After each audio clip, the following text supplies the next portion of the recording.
할렐루야. 우리 주님을 사랑하시면 아멘 하시겠습니다. 우리 주님의 이름을 뜨겁게 사랑하시면 뜨겁게 아멘 하시겠습니다. 우리나라 사람들이 제일 좋아하는, 전 국민이 제일 좋아하는 시가 무엇인지 아십니까? 갑자기 시를, 우리나라 남녀노소 할 것 없이 제일 좋아하는 시는 김소월의 진달래꽃이라고 합니다. 진달래꽃 들어보셨죠?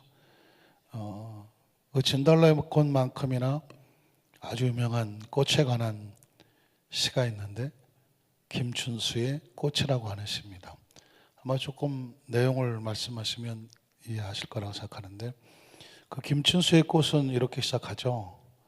내가 그의 이름을 불러주기 전까지 그는 하나의 몸짓에 지나지 않았다. 내가 그의 이름을 불러주었을 때 그는 내게로 와서 꽃이 되었다.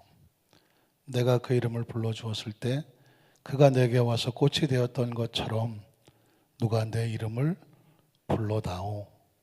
나도 그에게로 가서 꽃이 되고 싶다. 우린 서로 무엇이 되고 싶다. 너는 나에게, 나는 너에게 소중한 의미가 되고 싶다. 갑자기 국어 시간이 되고 말았네. 꽃이라고 하는 그 크리스찬의 의미를 가지고 쓴 시거든요. 꽃이 있는데 그 꽃을 보고 아무도 꽃이라고 느끼지 않으면, 그 꽃을 보고 야, 너 꽃이구나, 장미꽃이구나, 튤립이구나, 백합이구나, 너무 좋다라고 꽃을 이름을 불러주고 다가가서 관계를 맺는 거죠. 꽃을 바라봐 주니까, 다가서니까 그때 비로소 꽃은 의미가 있는 거죠. 이름을 불러준다는 것은 그렇게 중요하다는 것입니다. 아무리 스쳐 지나가지만 서로 이름도 모르고 아는 척도 안 하고 지나가면 별 의미가 없습니다. 서로에게 이름을 불러주면서 서로 아름다운 관계가 시작이 되죠. 그 관계를 소중한 의미라고 말하고 있는 것입니다. 그 신앙의 관점에 보면 누구든지 주님의 이름을 부르면 뭐가 될까요? 전반적으로 주의 이름을 부르는 자마다 구원을 얻어요. 예수님의 이름을 부르기 전까지 예수님은 하나의 몸짓에 지나지 않는 거예요. 세상 사람들은 아무리 예수님 얘기해도 의미가 없어요. 부르지도 않아요. 상관이 없어요. 그러나 예수님의 이름을, 예수님 한번 불러볼까요? 예수님, 주여. 예수님의 이름을 부르면, 주님의 이름을 부르면 주님은 우리에게 다가와서 구원자가 되시는 것이고, 우린 주님에게 가서 하나님의 자녀가 되잖아요. 그래서 누구든지 주님의 이름을 부르면 구원을 얻으리로다. 누구든지 주님 앞에 문제가 있으면, 수고하고 무거운 짐이 있으면 내게로 가져와라. 그러면 내 이름을 부르고 내게 구하니까 내가 응답하고 얻게 하고 찾게 하고 문을 열어줄 것이다. 사실상 저는 어제 하루 종일 주님 이름을 불렀네요. 목이 다 잠겼잖아요. 어제가 생일이었어요, 제가요. 의미가 있는 게 뭐냐면 88년도에 사역을 시작했어요. 빨간 명찰을 달고 한 30년이 됐더라고요. 눈물이 나는 거예요. 야, 주님의 은혜구나. 어떻게 치열하게 벌어지는 이 목회라는 게 낭만적으로 보입니까, 여러분? 화려하게 보입니까? 치열한 전투입니다. 수도 없이 죽을 고비를 넘기면서 여기까지 와 있는 거예요. 그러니까 30년을 했더라고요, 사역을. 그 30년 되는 나이 30에 시작해서 30년을 했어요. 와, 남의 이야기라고 별로 감동도 없었고, 그래 눈물이 나는 거죠. 하나님이 지켜주지 않으면 올 수가 없어요. 어떤 사람은 능력이 좋아서 하나님의 은혜가 없으셔도 오래 하시고 잘 하시는 분들 계시겠지만, 애시당초 그럴 능력도 없고 하나님 은혜 아니면 여기까지 올 수도 없었는데, 지금 이 순간도 하나님의 은혜로 있는데 가만히 생각하니까 너무 하루 종일 은혜 감사하고 오늘 하루도 감사하고 겉으로 울고 속으로 울고. 여러분, 은혜가 있어요. 그 은혜 속에서 하나님이 우리 가운데 역사하신 줄로 믿습니다. 그래서 오늘은 제가 하도 많이 울어서 목이 좀 가라앉았지만 그 가라앉은 목소리 속에도 하나님이 또 은혜를 주시면 그 은혜를 하나님이 주신 가운데에 그 은혜 받은 은혜가 차고 넘쳐날 것을 믿습니다. 한번 따라 하실까요? 예수님은 우리의 왕이십니다. 우린 그분이 기르시는 양이고 백성이죠. 이제 반주가 나와야 되는데 반주가 한 번 더 따라 하실까요? 예수님은 우리의 왕이십니다. 내 생각과 내 주권이 아닌 주님의 생각이 옳습니다. 한 번 더 따라 하실까요? 주님의 생각이, 왕이신 주님의 생각이 옳습니다. 내 생각보다 주님의 생각이 맞습니다. 그 고백을 가지고 함께 찬양하도록 하겠습니다.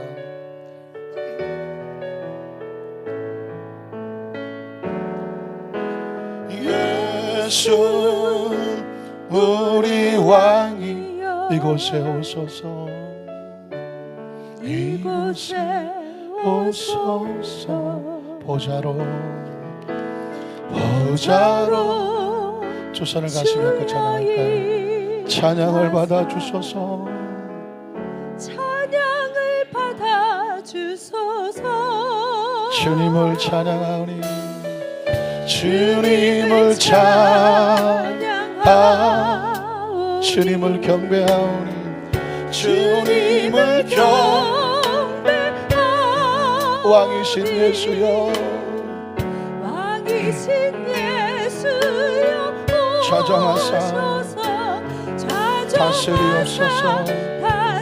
다시 한번 예수 우리 왕이여, 예수 우리 왕이여,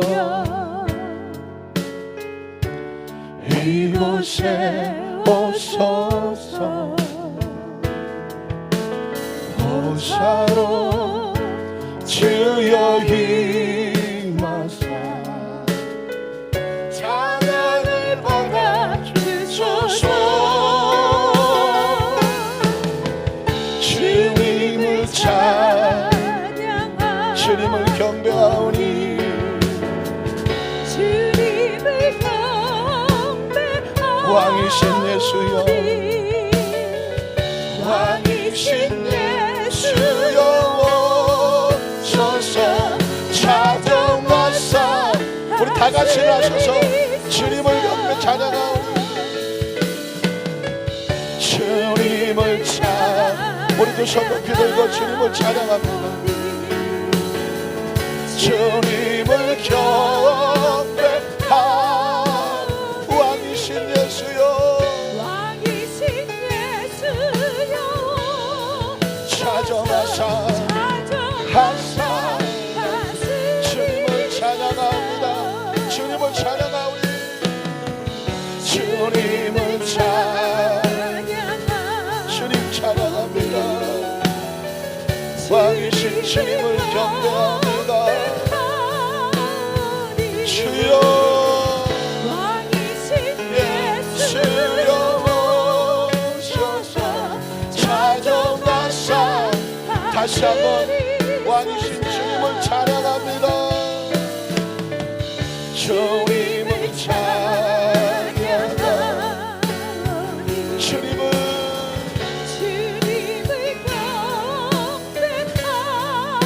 왕이신 예수여, 왕이신 예수여 오소서. 자정하사 다스리소서. 두 손을 가슴에 얹고 잠시 묵상으로 기도합니다. 사랑하는 성도 여러분, 우리는 이 시간에 지식을 쌓으러 온 것도 아니고요, 정보를 얻으러 온 것도 아니고, 주님 철야 예배 드렸습니다 도장측으로 온 것도 아닙니다. 내 생각에 내려놓아지고 주님 생각이 맞습니다. 내 계획에 내려놓고 주님의 계획이 맞습니다. 주님께서 깨우쳐 주는 것이 맞습니다. 주님이 책망하시는 것이 맞습니다. 주님이 네가 틀렸어, 내가 틀렸다고 말씀해 주시는 것이 맞습니다. 주님이 옳습니다. 주님의 생각이 맞습니다. 내 생각, 내 고집 내려놓고 이 성전 나갈 때 주님 마음, 주님 생각 채우고 나가도록 성령님 나를 통제하고 지배하고 다스려 주시옵소서. 우리 주여 3차하고 한 1, 2분 동안만 간절히 한번 통성으로 기도합니다. 주여 주여 주여,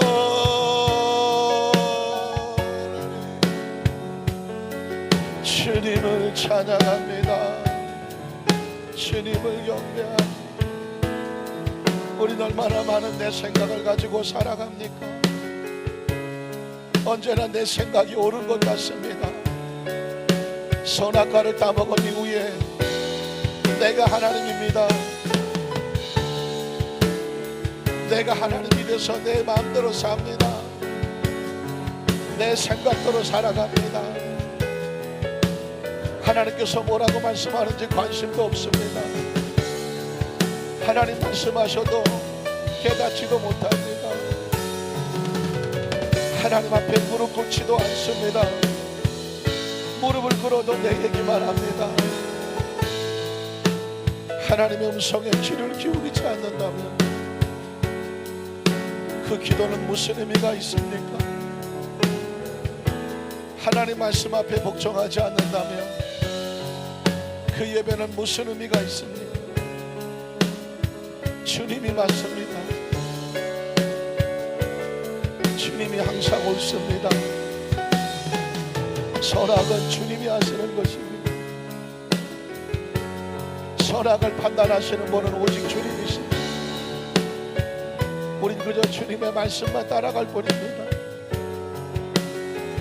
주여, 우리는 이 시간에 도장찍으러 나온 것도 아니고 내 주장하러 온 것도 아니고 형식으로 나온 것도 아니고 주님, 우리 마음을 깨뜨려 주십시오. 완악한 마음 깨뜨려 주십시오. 강팍한 마음 깨뜨려 주십시오. 내 고집 깨뜨려 주십시오. 주여, 이 몸된 성전 지키시옵소서. 예수의 피로 산 이 성전 지켜주십시오. 이 교회 지키시옵소서. 이 성도를 지켜주시옵소서. 이 죄악에 난무한 세상에서, 마귀와 귀신의 세력에 난무한 이 세상에서 주의 백성들을 지켜주시옵소서. 주의 백성들을 만져주시옵소서. 주의 백성들을 품어주시옵소서. 주님밖에 없습니다. 주님밖에 없습니다. 주님밖에 없습니다. 하나님, 하나님, 주님밖에 없습니다. 주님의 이름을 부릅니다. 예수님, 예수님, 예수님, 예수님, 예수님. 주여 힘 주시옵소서. 주여 은혜 주시옵소서. 주여 능력 주시옵소서. 주여 성령을 부으시옵소서. 주님 깨닫는 마음을 주시옵소서. 우리 영안을 열어주시옵소서. 영의 귀를 열어주시옵소서. 우리 마음을 뜨겁게 하여 주시옵소서. 오직 주만이, 오직 주님만이 많습니다. 우리 여기까지 인도하신 주님, 지금도 우리 가운데 함께 하시는 주. 사람 의지해봤자 절망이고 낙심이고 성취. 성령님께서 당회장이 되시고 성령님께서 담임 목사가 되시고 이 교회와 이 강단을 이끌어가시고 성령님 주장하시고 성령님 영광을 받으시옵소서. 지금도 눈물로 기도하는 성도들 마음을 받으시옵소서. 오직 주님의 은혜가 전합니다.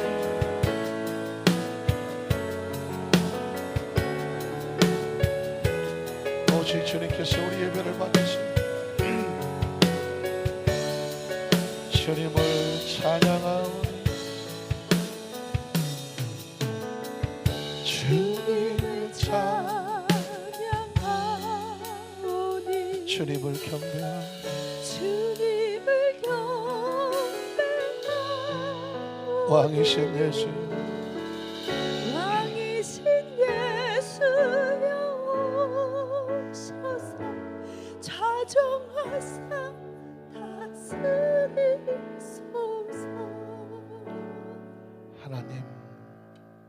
하나님께서 우리의 주인이십니다. 예수님께서 우리의 왕이십니다. 우리는 주님의 하나님의 피조된 백성이고 예수의 피값으로 산 하나님의 자녀들입니다. 예배 가운데 와서 우리의 생각을 내려놓습니다. 우리의 계획도 내려놓고 우리의 고집도 내려놓습니다. 주님만이 옳습니다. 주님만이 맞습니다. 주님의 음성에 귀를 기울입니다. 주님의 뜻에 내 뜻을 복종합니다. 세상에 억지로 하나님 주님과 싸워 씨름하던 야곱처럼 되지 아니하고 하나님 우리의 환도뼈가 얼그러지기 전에 주님이 옳습니다. 주님이 맞습니다. 주님 뜻대로 하시옵소서. 하나님 그 베델의 주님을 만나는 그 고백이 있는 우리 예배가 되게 하여 주시옵소서. 힘들고 어렵고 이 성전에 달려온 성도가 있습니다. 피곤하고 지치고 몇 시간을 달려온 성도들도 있을 것이고 아주 중요한 일을 제쳐놓고 기도하지 않고는 견딜 수 없고 기도해야 살겠기에 주님의 뜻에 복종해야 살겠기에 성령을 사모하고 달려나온 성도들 하나 우리 또 중고등부 학생들조차도 있습니다. 귀히 여기고 소중히 여기고 안아주셔서 주님의 위로와 소망과 하나님의 뜻을 품게 하여 주시옵소서. 예수님 이름으로 간절히 축복하고 기도드리옵나이다. 아멘. 우리 모두는 주님의 자녀입니다. 인사하고 앉으시겠습니다.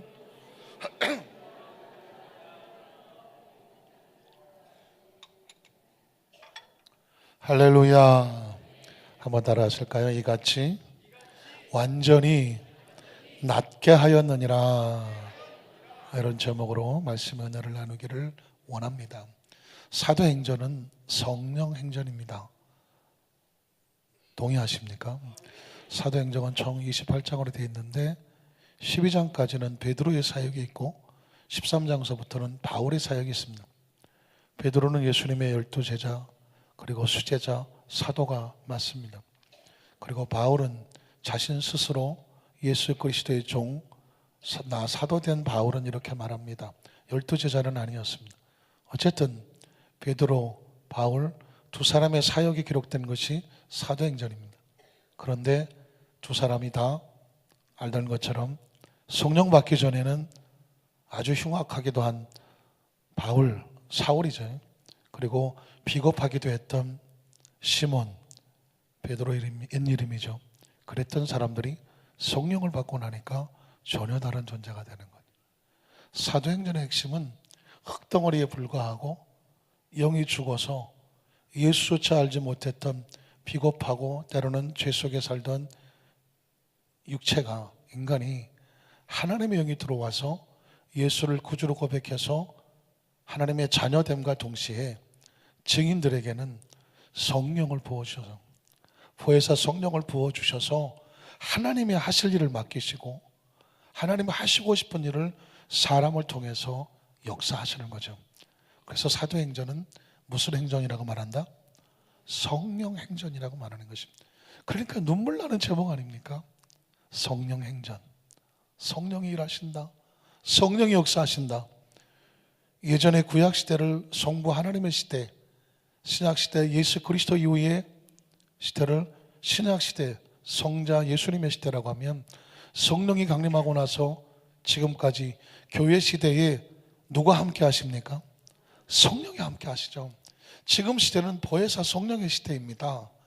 하나님 아버지를 말씀하시고 아들 예수 그리스도께서는 구원의 완성을 이루셨고 약속대로 승천하시면서 보혜사 성령님을 보내주셨어요. 그러니까 이 시대의 성도들은 성령님이 없으면 신앙생활을 할 수가 없습니다. 이 시대의 성도들은 성령이 없으면 변화가 되지 않습니다. 이 시대의 성도들은 성령이 없으면 영적 전쟁에 승리할 수가 없습니다. 성령이 없으면 그리스도의 옷을 입지 못하고 하늘나라 가는 것 순간까지 신앙과 믿음 지키는 것도 만만하지가 않습니다. 베드로가 성령 받기 전에 얼마나 비겁하고 비굴했습니까? 나중에 성령을 받고 나서 가슴을 쳤죠.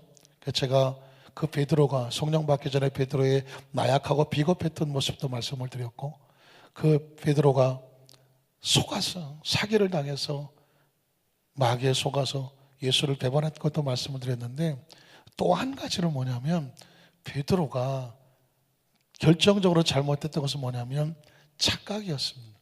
착각에는 뭐가 없어요? 오늘 전반적으로 내용이 좀 어렵습니까? 어떻게 좀 쉽게 설교해야 되는데 착각에 뭐가 없어요? 커트라인이 없다 그러죠. 뭐 착각은 무슨 고칠 수 없다는데, 베드로의 착각은 뭐냐면 예수님이 말씀을 하시는데 자기 생각이 옳은 거예요. 참 제자들하고 예수님하고 같이 있는 동안에 예수님이 속이 참 얼마나 답답하셨을까. 예를 들어서 끊임없이 하나님 나라의 기적을 보여주고 하나님의 말씀을 가르치고 그리고 천국 복음을 전파하고 그렇게 따라다녔던 제자들에게 세상 사람들이 나를 누구라고 하더냐 라고 묻지 않습니까? 마태복음 16장에. 그러니까 제자들은 뭐라고 말하죠? 선지자, 에레미야, 엘리야 이런 선지자라고 말합니다. 그래? 예수님께서 묻죠. 그러면 세상 사람들은 멀리서 보니까 나를 그렇게 불렀다고 치자, 안다고 치자. 그럼 너희가 누구예요?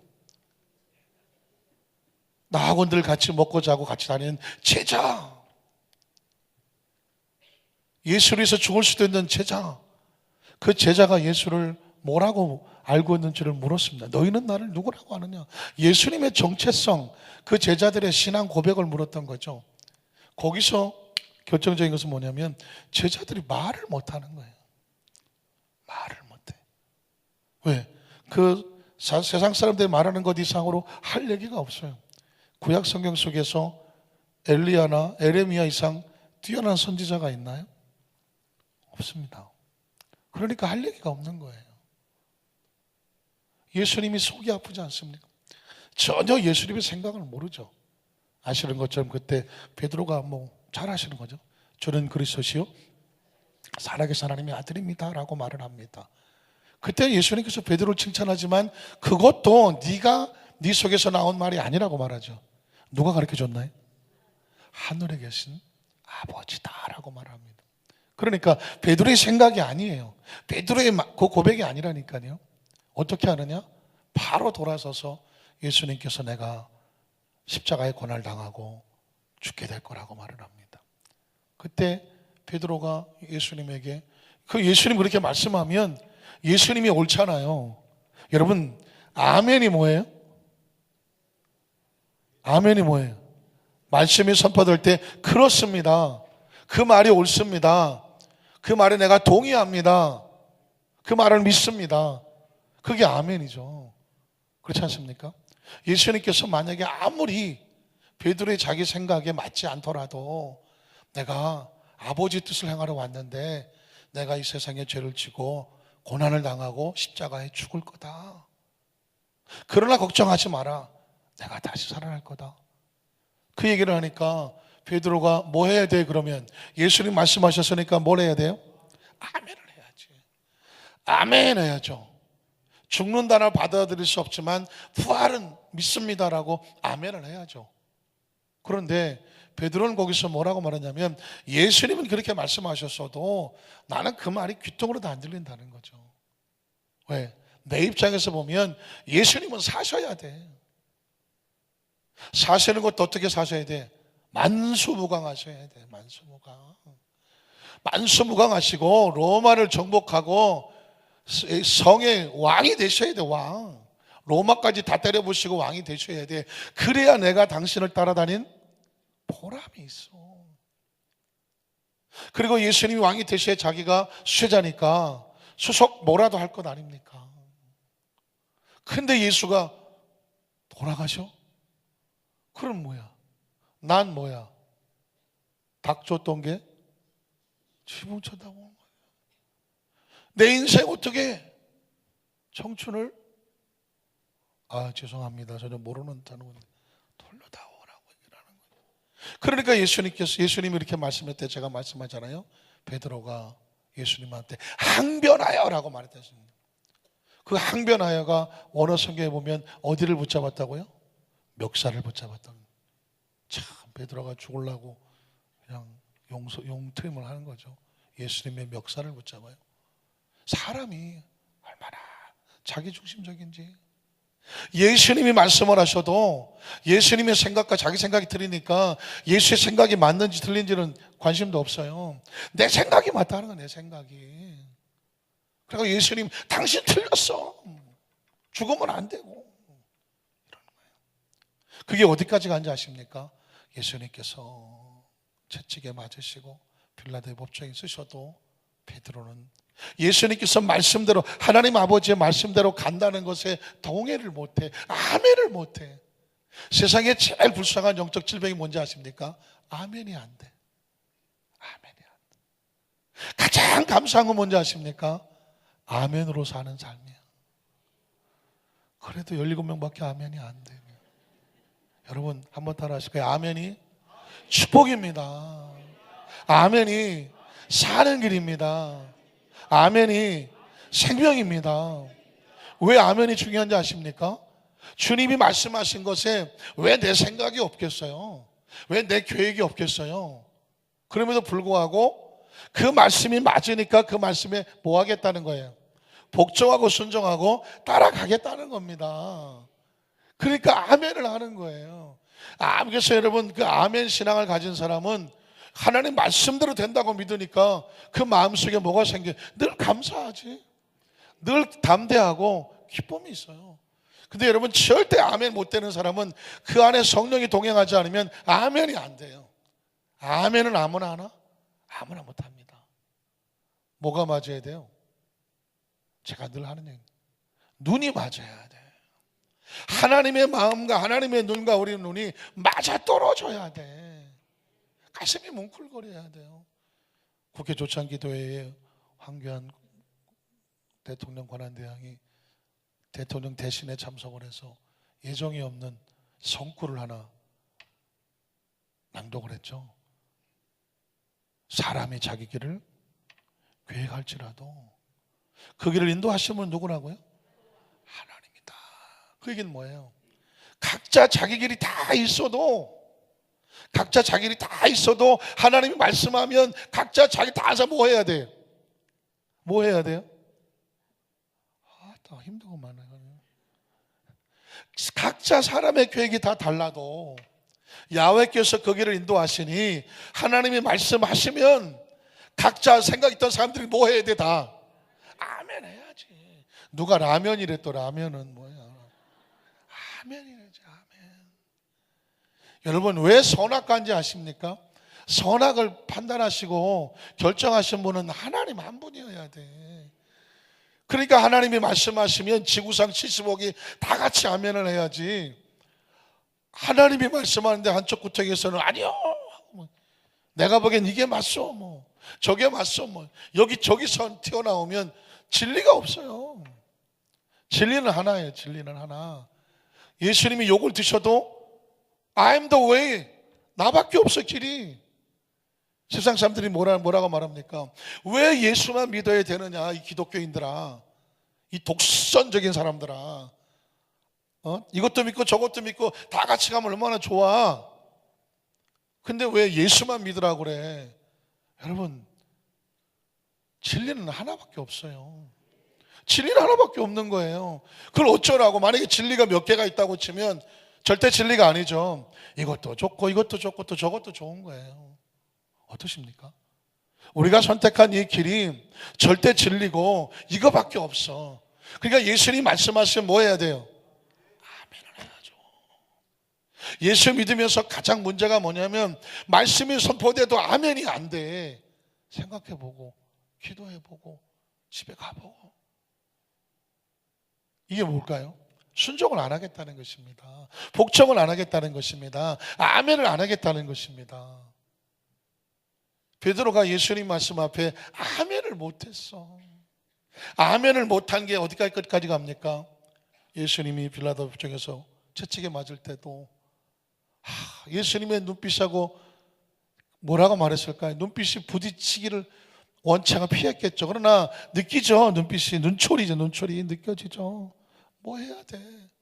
베드로야, 지금이라도 너의 신앙 고백, 주는 그리스도시요 사랑의 하나님의 아들입니다. 그 고백하고 내가 크리스찬인 것, 주의 제자인 걸 드러내야지. 베드로는 끝까지 눈 안 마주칩니다. 세상에 제일 무서운 게 눈 안 마주치는 사람 아닙니까? 어떻습니까? 얼굴을 쳐다보는데 뭘 안 마주쳐요? 눈을 안 마주쳐. 베드로가 코앞에 와서 있는데 예수님을 보면서 눈을 안 마주쳐. 왜 안 마주쳐요? 볼 수가 없어. 예수님 그렇게 가셔도 할 말 없어요. 나도 살아야죠. 나도 살아야지.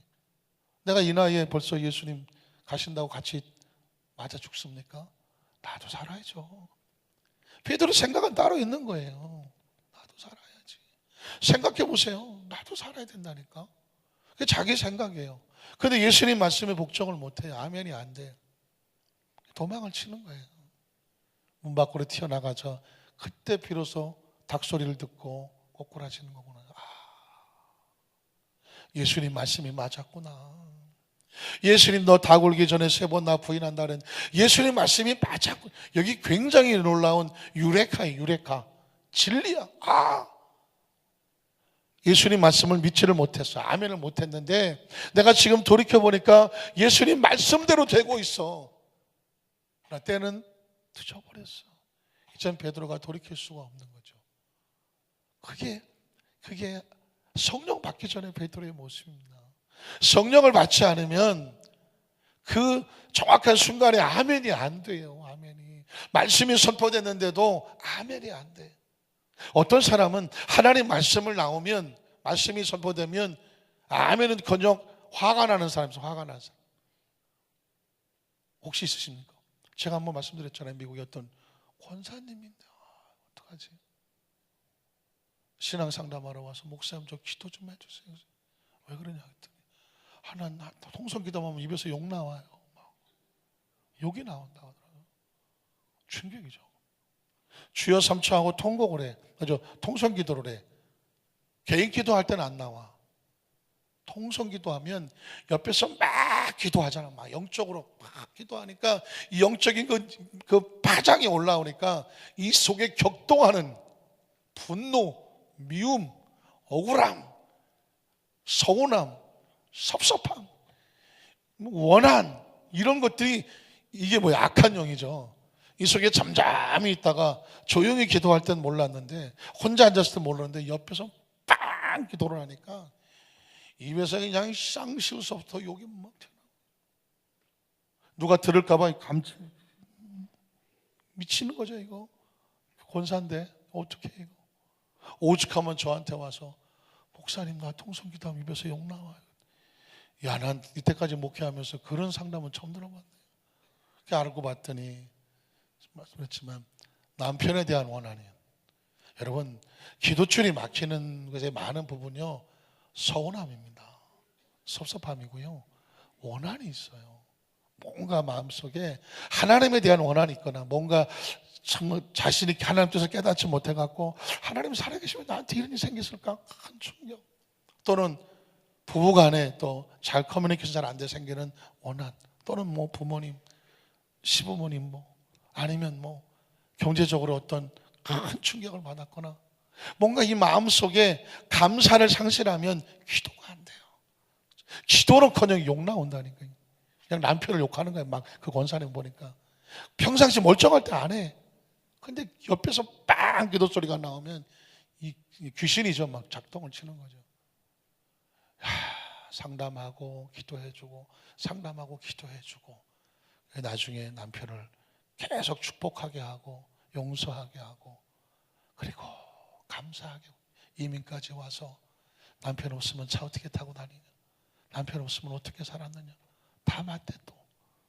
그래갖고 그걸 다 눈물로 다 고백하고 나니까 그 입에서 감사가 고백이 되니까는 목사님 살 것 같아요. 그리고 다시 그 다음부터는 아멘이 하더라고요. 잘 성도 여러분, 그렇습니다. 우리의 신앙 속에서 지금 베드로가 그 아멘을 하지 못하고 하나님 뜻을 알지 못했을 때 그 베드로는 예수님이 부활을 했는데도 못 가잖아요. 못 가잖아요. 아담과 하와가 선악과를 따먹고 나니까 하나님이 오는데 못 가. 여러분, 세상에 제일 무서운 게 뭔지 아세요? 하나님과 단절되는 거예요. 기도가 막힌다? 영적 줄이 단절되는 거잖아요. 찬양이 안 나온다? 영적 줄이 단절되는 거잖아요. 봉사 가기 싫다? 영적 줄이 단절되는 거잖아요. 예배가 싫다? 영적 줄이 단절되는 거예요. 그 죽은 거예요. 죽은 겁니다. 어떻게 해요? 살려야죠. 다시 나와야죠. 다시 태어나. 그래서 제가 아담과 하와에게 나중에 가서 만나면 하고 싶은 얘기가 있어요. 튀어나와야지 이 사람아. 나이차가 워낙 나서 이 사람은 못하겠지만 하여튼 이 사람 하지. 나이가 어디 있어. 해놓은 짓거리 생각하면 내가 따먹었더라도 하나님이 오시면 튀어나갔어야지. 왜 거기 쭈구리 숨어갖고 얘 때문에 그렇고 얘 때문에 그렇다고 그러고 앉아있어요.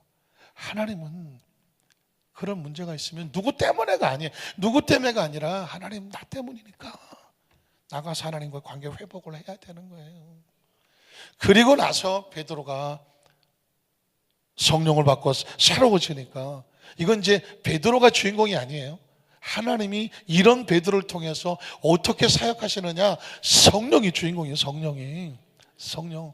그래서 이 안에 성령이 들어오니까 베드로가 안진병이를 고치지 않습니까? 고칠 때 뭐라고 말해요? 내 속에 있는 걸 너한테 줘. 은과 금은 없어. 내 속에 있는 것으로 당신에게 줍니다. 나사렛 예수 그리스도 이름이 있어. 이름. 성령이 내 속에 들어오면 내 안에 정확한 가장 중요한 것을 생각나게 하고 무장하게 되는데 예수 그리스도. 한번 따라하실까요? 예수 그리스도. 비겁하고 비굴한 베드로 없어. 비열하고 예수님 모른다고 뻔뻔하게 도망을 쳤던 베드로 없어. 이제 오직 내 안에 예수 그리스도야. 가장 중요한 예수 그리스도, 가장 소중한 예수 그리스도, 가장 강력한 예수 그리스도, 가장 능력의 근원 예수 그리스도, 생명의 근원 예수 그리스도, 치료의 근원 예수 그리스도. 신앙생활에 많은 거 있잖아요. 많은 여러 가지 있지만 가장 소홀할 수 있는 것이 예수 그리스도입니다. 예수 그리스도. 왜냐하면 너무 많이 불러요. 그러나 예수 그리스도가 생명입니다. 예수 그리스도가 핵심입니다. 자꾸 예수 그리스도. 주는 그리스도시요 살아계신 하나님의 아들입니다. 예수 그리스도. 정말 뭘 기도할지 모르겠거든. 예수 그리스도. 그 입술에서 예수의 보혈, 예수의 그리스도의 고신한 고백을 계속해서 고백하십시오. 왜냐하면 베드로가 이렇게 말했습니다. 미문의 안진뱅이를 이렇게 세웠는데 내게 있는 능력이 아니라 내 안에 능력이 있는데 예수 그리스도라고 말했습니다. 그러자 이 안진뱅이가 일어났다며 나중에 베드로와 요한을 보고 사람들에게 이 사람들이 날 고쳤다고 말합니다. 그때 베드로가 말하죠. 내 이름도 아니고 요한의 이름도 아니야. 이 사람을 낫게 하니는 예수 그리스도야. 예수 그리스도. 자, 그래서 오늘 성경에 본문에 내가 잠깐 살펴보면 그 예수 그리스도에 관해서 베드로가 이렇게 증언을 합니다. 사도행전 3장 13절에 보면 예수 그리스도가 어떤 사람이냐? 사도행전 3장 13절 아브라함과 이삭과 야곱의 하나님 곧 우리 조상의 하나님. 자, 베드로가 절묘하죠. 유대인들은 예수를 십자가에 못 박았습니다. 자기들이 정당하다고 생각하기 때문에 예수는 하나님의 아들이 아니라고 생각하고 죽었으나 부활 안 했다고 생각합니다. 제자들이 훔쳐갔을 거라고 생각합니다. 예수를 철저하게 무시하고 나쁜 사람으로 몰아야 자기들이 한 짓이 정당화됩니다. 그런데 지금 하나님께서는 예수님이 부활하시고 베드로가 성령 받고 나서 이 교만과 위선과 교만 덩어리인 이 유대인들의 가슴을 부시고 있는 거죠. 아브라함과 이삭과 야곱의 하나님, 우리 조상의 하나님. 유대인들은 이거 부인 못해요. 그 사람들이 제일 중요시하는 것이 아브라함과 이삭과 야곱의 하나님이야. 그런데 그 하나님이 예수님과 어떤 관계냐? 예수님은 그 하나님의 종이라고 말합니다. 그 하나님의 아들 예수를 어떻게 하셨어요? 영화롭게 하셨다. 영화로운 게 뭐예요? 부활하시겠다는 것입니다. 이 말을 듣는 유대인들은 빵 하고 나가 떨어지는 겁니다. 아니, 성령 세례 받는 것만 봐도 기가 막힌 기적인데, 아니 이건 또 나가서 미문의 안진뱅이를 일으켜 세워 띄워, 이런 기적이 어떻게 일어났지? 그랬더니 그 자신들의 조상의 하나님이 자기들이 십자가에 못 박여준 예수를 영화롭게 했다는 거예요. 그 우리가 무슨 짓을 한 거예요? 메시아를 죽인 거야. 메시아를 죽인 거야. 너희가 그 메시아를 넘겨주고, 그 다음 절 볼까요? 빌라도가 놓아주기로 결의한 것을 너희가 그 앞에서 거부했어. 누굴 거부했어요? 메시아를, 하나님의 아들을 거부했어. 그리고 그 다음 절 볼까요? 너희가 거룩하고 의로우니, 예수가 누군지 알아? 그는 거룩하고 의로운 분이야. 근데 너희가 거부했어. 도리어 살인한 사람 바라바를 놓아주기를 구하였어. 결정적으로 15절에 이렇게 말합니다. 생명의 주를 죽였어. 여러분, 이건 유대인들이 들으면 지금도 엄청난 충격입니다. 자기들의 조상들이 이 짓을 했다는 거예요. 그러니까 지금도 유대인들은 예수를 구주라고 믿지를 않아요. 믿는 순간 자기 조상들이 해놓은 짓은 하나님, 자기 하나님의 아들을 죽인 거예요. 살아갈 수가 없어요. 살아갈 수가. 그러나 이거를 믿고 나오려면 자복을 하고 회개하고 나오는 거죠. 그러나 하나님이 죽은 자가 그걸 어떻게 했다고요? 살리셨어요. 하나님은요, 참 이 말씀을 유대인들에게 하면서 이 말씀을 읽는 2000년 후에 저와 여러분들에게 예수가 왜 십자가에 억울하게 못 박혀 죽었는지, 누구의 손에 죽었는지, 왜 죽으셔야만 했는지를 가르쳐주고 있습니다. 그리고 그가, 하나님이 그를 뭐 했다? 살리셨어. 너희가 믿는 예수는 유대인들의 십자가에 처참하게 죽었으나 하나님이 그를 살리셨다. 예수님을 구주로 믿으시면 아멘 하시기 바랍니다. 우리가 믿는 예수님은 누구라고요? 하나님이 죽음 가운데서 살리신 분. 참 놀라운 일. 이 사실이 저 같은 사람도 유치부부터 배웠으니까, 유치부부터 얼마나 오랫동안 들은 얘기예요. 문제는요, 그럼에도 불구하고 감동이 있어야 돼요. 감격이 있어야 돼요. 90이 되고 100이 더라도 예수님 그러면 눈물이 나야 돼요. 부활의 소망이 있어야 되고, 하나님이 그를 어떻게 십자가 못 박으셨을까? 가슴을 쳐야 되고, 내가 하나님 앞에 뭔가 잘못되게 말하고 교만을 떨거나 자신을 드러내거나 자기 고집을 피우거나 잘못된 길을 갈 때 꼬꾸라지면서 주님, 내가 또 주님을 십자가에 못 박아요. 가슴을 치고 돌아서야 돼요. 이 신앙의, 이 원색적인 신앙의 복음이 나이에 상관없이 늘 가슴 속에 품고 있어야 되는 줄로 믿습니다. 오늘 15절 그 다음에 모두 보면 우리가 이 일의 증인이다. 베드로가 이 말을 그렇게 하고 싶었죠. 증인은 뭐냐면요, 자기 얘기를 하는 사람이 아니에요. 증인은 들은 것을 전하는 사람이 증인입니다. 여기서 오늘 말씀의 메시지는, 그리스찬은 내 얘기를 하지 않는다. 그리스찬은 내 주장을 하지 않는다. 그리스찬은 내 이론으로 남을 설득시키려고 하지 않는다. 우리는 증인이다. 한번 따라 하실까요? 우리는 그리스도의 증인일 뿐입니다. 증인은 뭐 하는 것입니까? 예수님께서 하신 말씀에 그 말씀을 우리는 전하고 맞다고 우리의 목숨을 거는 것이 증인이에요. 내가 보기에 내 생각에 내가 경험한 거는 내 이론은 이거는 크리스찬이 아니에요. 크리스찬은 증인입니다. 이 교회에 나올 때는 내 생각과 내 뜻을 펼치려 나온 것이 아니라 하나님의 생각과 하나님의 뜻을 내 머릿속에 비속어지만 케이스가리 바꿔치기 하러 나오는 거죠. 바꿔치기로. 그래서 하나님의 생각과 마음으로 가득 채워서 나가는 것이 말씀이고 예배인 거예요. 베드로가 성령 받고 나니까 이 머릿속이 케이스가리가 됐어요. 케이스가리가. 자신의 생각이 없어졌어요. 자신의 어떤 목적이 없어져, 계획이 없어졌어요. 비겁하고 비굴한 성격도 없어졌어요. 두렵고 떨린 나약한 것이 없어졌어요. 성령을 받고 나니까 오직 예수의 복음을 위해서 증인이니까, 증인은 무엇을 건다? 목숨을 거는 거예요. 이 일이 맞다, 예수가 그리스도고 부활했다, 이 일에 나는 증인이다, 이게 틀렸으면 난 죽어도 좋다, 목숨을 거는 거예요. 목숨을 걸었으니 두려울 게 뭐가 있어? 목숨을 걸었으니. 그러니까 담대하게 피해 다니던 사람들을 피하지 아니하고 정면으로 맞짱을 떠서 그들 앞에서 외치는 거예요. 한번 따라하실까요? 크리스천은 목숨을 걸고 세상에 나가서 당당하게 예수를 증거하는 무엇이다? 증인이에요. 교회는 전투함입니다. 교회는 전투함이에요. 여기는 무슨 푸른 초장과 실만한 물가가 아니에요. 세상 바깥에가 푸른 초장과 실만한 물가가 아니기 때문에 그렇습니다. 세상 바깥은 온갖 귀신이 난무하고 어떻게든지 크리스찬을 끌어잡아다가 죄 속에 무너뜨리려고 하는 것이 지금 세상이에요.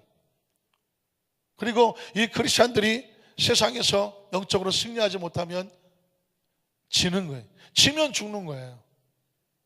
오늘 저와 여러분 지금까지 이 성전에 나와 있었다는 얘기는 신앙을 지켜냈다는 것입니다. 믿으십니까? 그래서 사실은 우리는 군복을 입고 앉아 있는 거예요. 영적인 군복. 예수님의 십자가는 전쟁을 치르고 얻은 승리한 십자가예요.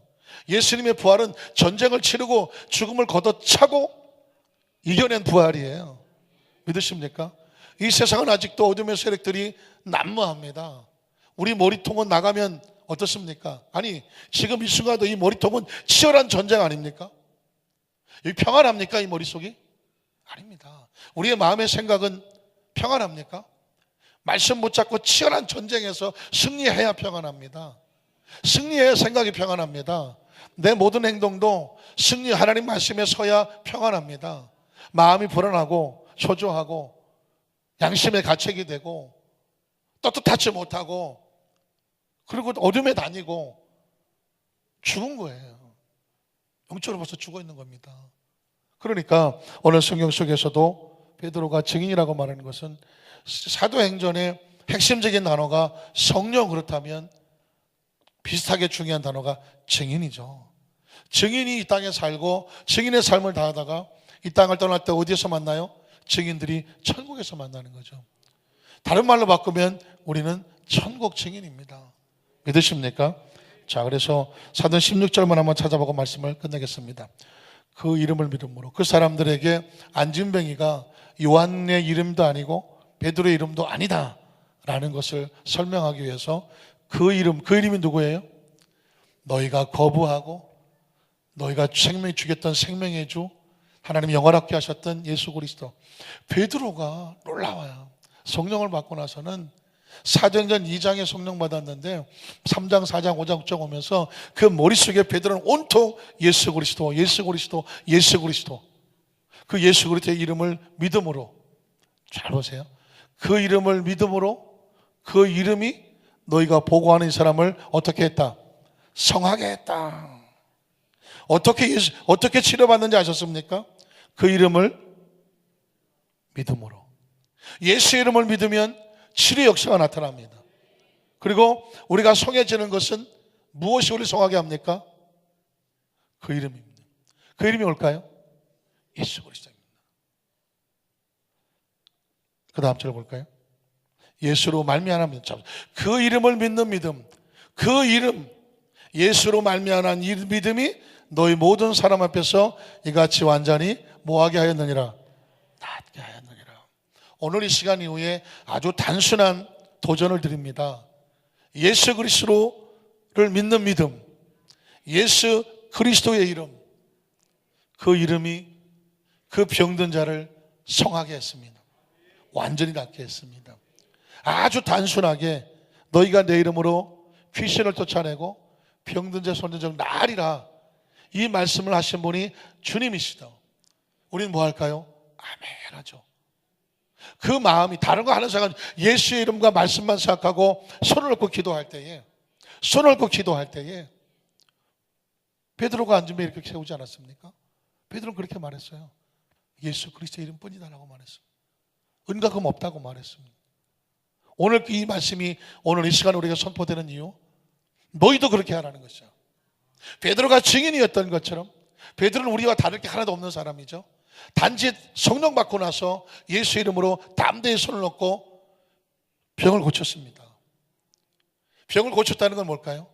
하나님의 능력이 나타났어요. 한번 따라하실까요? 치료 역사에 하나님의 능력이 나타나신 것입니다. 하나님을 보여달라. 하나님이 어디 계시냐? 4차원의 영이신 하나님 어떻게 할 수 있어요? 3차원의 기적 역사가 나타나면 그 기적 속에 하나님이 나타나시는 것입니다. 오늘 이 밤에도 하나님의 기적이 나타납니다. 그러면 하나님이 나타나신 거예요. 반대로 하나님이 나타나시면 하나님의 기적이 나타납니다. 우리가 선포되는 말씀은 하나님이 하시는 것이다. 하나님이 나타나셨죠? 뭐가 나타날까요? 하나님의 기적이 나타날 것처럼 믿습니다. 이렇게 말씀을 드리면 어떤 분은 아유 목사님 나 뻔히 아는 얘기인데요 하실 분도 계시고요. 어떤 분은 잘 알지만 오늘 저 말씀이 내 말씀 같은데 가슴이 뭔가 부딪히는 사람도 있을 거고요. 또 어떤 사람은 그래 맞아 아멘입니다. 예수 그리스도 이름으로 손을 얹고 기도할 때에 하나님이 나타나셔서 치료가 임하게 하여 주시옵소서. 안진배가 일어났다면 내 육체의 질병도 주님이 고쳐주실 줄로 믿습니다. 영이 회복이 되고 마음이 회복이 되고 육체가 회복이 되고 가정과 사업과 직장이 회복이 되고, 하나님 나도 베드로처럼 예수 이름만 가슴에 품어서 내가 가서 기도하는 곳에 예수님의 이름으로 기적의 역사가 나타나게 하여 주시옵소서. 다시 말해서 하나님이 나타나게 하여 주시옵소서. 우리 교회 우리 성도들 가는 곳마다 우리 김토하는 곳마다 예수님의 이름으로 하나님의 역사가 나타나기를 주님의 이름으로 축원합니다. 기도하겠습니다.